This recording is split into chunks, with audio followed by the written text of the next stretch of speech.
Vous êtes au centre d'accueil depuis combien de temps? Un petit peu plus de 3 ans maintenant. 3 ans. Comment était votre vie avant? Très, très détruite en fait, parce que depuis la naissance, j'ai été maudite. Et avec beaucoup de religions, parce que je viens d'île de la Réunion, on pratiquait beaucoup de choses et même un peu de sorcellerie, même s'ils pensaient que c'était pour le bien. Et par la suite, j'ai eu aussi des attouchements sexuels et un abus sexuel aussi, vers l'âge de 9 ans, dans un centre de loisirs.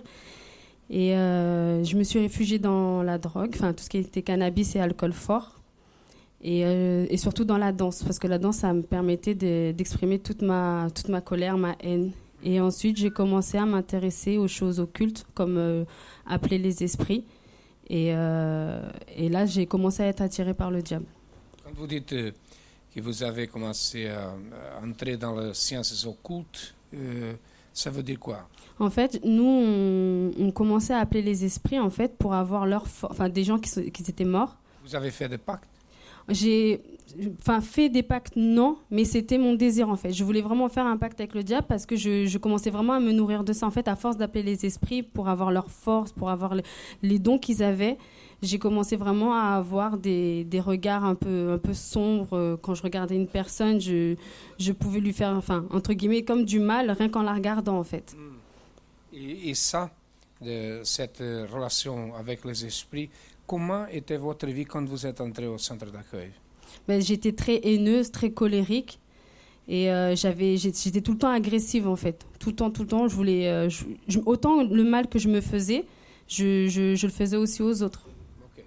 Et après que vous êtes arrivé au centre d'accueil, qu'est-ce qui s'est passé?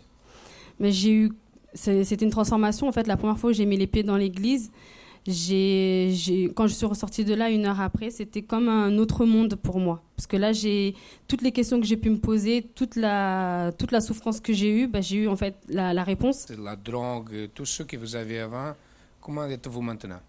Complètement délivrée. J'ai plus besoin de drogue pour me sentir bien ou de boire.